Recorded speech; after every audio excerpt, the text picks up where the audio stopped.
ఎన్నో ఏళ్ల నుంచి పుట్టినప్పటి నుంచి వెయిట్ చేస్తోంది. రాడు అని పాత్రలు ప్రేక్షకులు నిర్ణయించినప్పుడు సాక్షాత్కారంలా వచ్చేసాడు. వచ్చి కొరిపెట్టి అందరూ ఆశ్చర్యపోయారు. ఎవరు వచ్చారు? తర్వాత ఒక మెసేజ్ వెళ్తుంది, అమ్మాయి వచ్చి షాక్ అవుతుంది. ది రీజన్ ఈజ్, అప్పుడు నాకు అనిపించింది నాలోన శివుడు గళ్ళంటే ఇదే. నాలోన గల శివుడు నీలోన గల శివుడు నాటకాలాడగలడు, తెరదించి మూట కట్టేయగలడు. That is the reason. So ప్రతి భక్తుడు తల్లి నా తల్లే. ప్రతి భక్తుడు ధర్మాన్ని కాపాడడానికి నిలబడి ప్రాణం కూడా పణంగా పెట్టి అవసరమైతే ధర్మం కోసం ఏదైనా చేసే ప్రతి భక్తుడు తల్లి నా తల్లే అని చెప్పేదే ఆ రోజు అక్కడ ఉన్న సద్దేశం గురుగారు. వండర్ఫుల్. ఎందుకంటే నువ్వు పూజిస్తున్నప్పుడు నువ్వు దాసుడివి. నిజానికి నువ్వు మమేకం అయిపోయినప్పుడు వాడు నీకు దాసుడు. శివుడు నీకు దేవుడు నీకు దాసుడు అయిపోతాడు. ఇప్పుడు మనకి పూజా విధానం అంటే ఏమిటంటే ఎలిమెంటరీ స్కూల్, కొబ్బరికాయలు కొట్టామా, దండలు వేసామా, కిరీటాలు చేయించి ఎలిమెంటరీ స్కూల్. నెక్స్ట్ స్టేజ్ అక్కడ ఏమంటాడు, దేవుడు అనేవాడు నేను వేరు అని. Meditation next step. అక్కడేముంటాడు, దేవుడు నీలో ఉంటాడు, బయట ఎక్కడ ఉంటాడు. కొబ్బరికాయలు కొట్టక ఏమి అగరత్తులు అక్కల్లా. తర్వాత థర్డ్ స్టేజ్ ఇది, బికమింగ్ శివ, బికమింగ్ గాడ్ అనేది ఈ సినిమాలో ఆ ట్రాన్స్ఫర్మేషన్. అతను నేను శివుడు వేరు అనుకోడు. అందుకే శివుడు సాక్షాత్ శివుడిని కొరిబడ్డానికి తీసుకురావడం అనేది ఒక విధంగా చాలా ధైర్యం. అది నేనే షాక్ సార్. ఎట్లా ఒప్పుకుంటారు? ఆ రీల్ మాత్రం పంపించలేదు నాకు లాస్ట్ మినిట్ వరకు. ఎట్లా ఒప్పుకుంటాడు? దేవుడు వచ్చి పెడతాడా అంటే, ఒరే పిచ్చివాడా పెడతాడు. ఆ స్థాయిలో కనుక నువ్వు దేవుడిని నమ్ముతే. అది 8వ రీల్ మాత్రం ఆపారు. 8వ రీల్ ఏంటి సార్ అంటే, సార్ సపరేట్గా మన ఇద్దరు కూర్చోవాలి మీకు చెప్తానని 9th రీల్ వచ్చేసింది. 8th రీల్ మాత్రం ఆపారు. బట్ చూసినప్పుడు అలా ఒక వేరే మూమెంట్. సో ఓకే, దీనికి ఆర్ఆర్లో వాయించేయచ్చు. బట్ దీనికి ఒక శివుడికి ఒక పాట, శివుడే అమ్మ రూపంలో పాడితే ఎలా ఉంటుంది, ఒక అమ్మ రూపంలో పాట పాడితే ఎలా ఉంటుంది అన్నప్పటికీ వెంటనే ఆ ట్యూన్ కంపోజ్ చేసి డైరెక్టర్ గారికి వినిపిస్తే ఆయన అప్రూవ్ చేయడం, వెంటనే దానికి అంత జనరల్గా నేను నమ్మేది ఏంటంటే, ఇప్పుడు పాడతాం తన పాడతాం, బట్ గుండెనే గొంతు చేసే పెనివిటి అనే వర్డ్ రాయడం అనేది గొప్ప. అంటే పేరు పెట్టడం అనేది గ్రేట్. అలా ప్రాణం పోసిన శంకరుడా అనేది ఆయన రాసిన విధం ఆ పాటకి అలా తీసుకొచ్చి ఒక 100 కిలోలు బరువు పెట్టేసి వెళ్ళిపోయింది. సో ఇంకా ఆ బరువుని పరువు పోకుండా కాపాడే బాధ్యత మాది కరెక్ట్గా. అది ఎలా దాన్ని ట్రాన్సిషన్ కరెక్ట్గా ఇది పెట్టేటప్పుడు ఎలా చేయాలి, ఎక్స్ప్రెషన్కి ఎలా తీసుకెళ్ళాలి సినిమాలో చాలా ఎక్సర్సైజ్ చేసాం. ఫస్ట్ అఖండాకే చాలా ఎక్సర్సైజ్. అంటే జగపతి బాబు గారు దానం ఇస్తారు కదా, ఇది బిడ్డని, అక్కడి నుంచి కాశీకి ఓ ట్రాన్సిషన్ ఉంటుంది. దానికి కూడా వెరీ ఆర్గానిక్గా దానానికి ఏంటి మంత్రం, అది వెళ్ళినప్పుడు కరెంట్గా శివుడు మన శివుడు దీంట్లో నుంచి నీటి బొట్టు పట్టేటప్పుడు కరెంట్ అంతా ఆఫ్ అయిపోతుంది.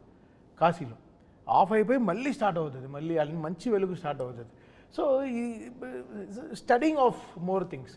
యాక్చువల్లీ ఆఫ్టర్ అఖండ కొంచెం లైఫ్లో బ్యాలెన్స్ చాలా బాగా చేసుకోవడం మొదలుపెట్టాను.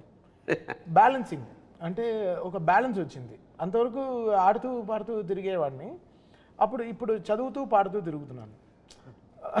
సో దీని గురించి ఎంత స్టడీ చేయాలి. ఇప్పుడు ఏదో అఖండ సినిమా వచ్చేసింది అనే కాకుండా దీన్ని ఒక సినిమాలాగా చూడకుండా how can I be the transporter of this, ఈ సనాతన ధర్మం గురించి, ఈ శివుడి గురించి ఎంత ఇప్పుడుండే జనరేషన్కి ఎంత ట్రాన్స్పోర్ట్ చేయగలను మ్యూజికల్గా. How can I transport it to the people's ears అనేది. జనరల్గా మంత్రాలు అందరూ వింటారు, బట్ ఇప్పుడు ఉండే వాళ్ళ ఇయర్కి ఇప్పుడు ఉండే జనరేషన్ వాళ్ళకి ది వే దే ఆర్, అంటే మంత్రం అర్థం కాకపోయినా ఆ మ్యూజిక్ అర్థం అవుతుంది. అదే అంతే. Because this not language no language. So నేను ఈరోజు చూస్తున్నాను కమెంట్స్ అన్నీ చూస్తాను యూట్యూబ్లో. జూక్ బాక్స్ రిలీజ్ అయిన వెంటనే చాలా రోజుల తర్వాత ఓ జూక్ బాక్స్ రిలీజ్ చేసాం. ఇంతకుముందు అది లేదు, సింగిల్గా వెళ్ళేది పాటలు. ఓ 9 పాటలు ఒకేసారి రిలీజ్ అయిన తర్వాత వెంటనే కమెంట్స్ చూసాం. రాత్రి 12ంటికి లాంచ్ చేసాం ఇది జూక్ బాక్స్. అంటే ఎంతమంది మేల్కు నుండి దాంట్లో వెంటనే ఒక 1000 లక్షల్లో కమెంట్లు వచ్చేసి అసలు అక్కడ ధైర్యం వచ్చింది. అంటే అంతవరకు కారు జాగ్రత్త తోలుతున్నాం, అక్కడ సీట్ బెల్ట్ వేసింది కరెక్ట్గా. ఓకే ఇంత చేసాము ఆ పని అని. బట్ ఆయన తీసిన సినిమా అంత గొప్ప సినిమా. నేను అదే చెప్తాను, మీరు మనం మ్యూజిక్ కొట్టడం కాదు అక్కడ. బికాస్ నేను ఇండిపెండెంట్గా నేను ఆల్బమ్ రిలీజ్ చేయలేదుగా, ఒక సినిమాకి కదా పనిచేశాను, ఒక చిత్రానికి కదా పనిచేశాను. సో ఆ చిత్రంలో అంత బలం ఉంటేనే ఆ మ్యూజిక్ తీసుకుంటుంది.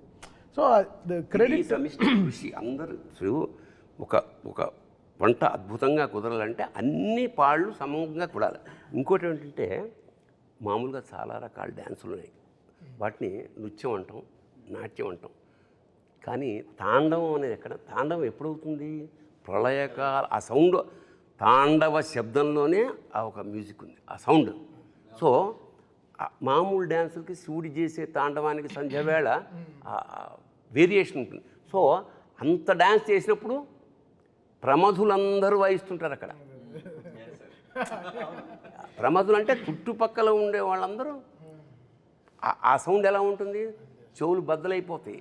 సో మనం వాడు సరదాగా చెప్పినా ఏం చెప్పాడంటే, జాగ్రత్త నాది కాదు పూచి, ఆ సినిమా రిలీజ్ అవుతుంది, అవన్నీ సర్దుకుని కొంచెం క్లీన్ చేసి పెట్టుకోండి, బద్దలవుతాయి నాది కాదు అన్నాడు. అది సరదాగా అన్న సత్యం. అదేంటంటే గురుగారు, సౌండ్ కరెక్ట్గా బయటకి ఇది అవ్వాలంటే సర్దుకోని కరెక్ట్గా క్లీన్ చేయకపోతే అడ్డుపడి పగులుతాయి.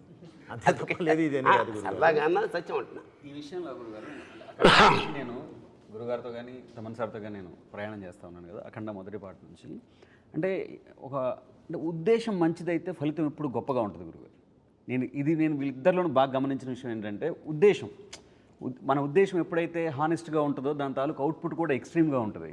అంటే మనందరికీ తెలిసిందే, మన విద్య, మన ధర్మం, మన సినిమా ఏదైనా సరే, సినిమా సిట్టింగ్ కానివ్వండి, మ్యూజిక్ సిట్టింగ్ కానివ్వండి, మన శాస్త్రం కానివ్వండి, ఫస్ట్ మనం తర్కం, తర్వాత తత్వం. ముందు తర్కం చెప్పి తర్వాత తత్వం చెప్తాం. లాజికల్. అంటే ఏదో ఒక సందర్భంలో మనం శివుణ్ణి కూడా అడిగాము, అవునయ్యా నువ్వు లేకుండా నాకు పరమార్థం లేదు, నేను లేకుండా నీకు పరివారం ఏడుంది, నేనే కదా నీ పరివారం అని ప్రశ్నించే జాతి మంది. అటువంటి ఉద్దేశంలో నేను డైరెక్టర్ గారితో మొదటి నుంచి ట్రావెల్ అవుతున్నప్పుడు కానీ అంటే మనం ఏదో చెప్పాలి కళ్యాణ్ ఇందులో. అంటే అర్ధజ్ఞానం ప్రమాదం, మీరు ఇందాక అన్నట్టు అర్ధజ్ఞానం ఎప్పుడూ ప్రమాదం. అది ఆనాటి భారతమైనా ఈనాటి భారతమైన, మహాభారతం నుంచి మన భారతం దాకా జరుగుతున్న సమస్య అదే. మనకి సగమే ఫస్ట్ లైన్ తెలుస్తుంది, రెండో లైన్ తెలియదు. ఇందాకట్లాగా అహింసా పరమో ధర్మ అక్కడే ఆగిపోయాడు. కాదు, ధర్మహింస తదైవ చ, అట్లా ప్రతిదీ. అది అద్భుతమైన మాట అఖండాలో చెప్పి రెండో పాటకు వచ్చేలోపు ఇంకొక మంచి మాట చెప్దాం కళ్యాణ్ అని చెప్పి, స్వధర్మం నిధనం శ్రేయ పరధర్మం భయాభవ అని చెప్పి అంటే డైరెక్టర్ గారు ఎంత ఫార్వర్డ్ ఉంటారంటే, కళ్యాణ్ నెక్స్ట్ కూడా మనం రామో విగ్రహవాన్ ధర్మ అన్నారు అందరూ, రామో సత్యపరాక్రమ అని చెప్పాలి మనం అనేటువంటి ఒక థాట్. అంటే ఏం లేదు సార్, ఇప్పుడు అంటే ఆ నిమిషంలో బ్రతకటం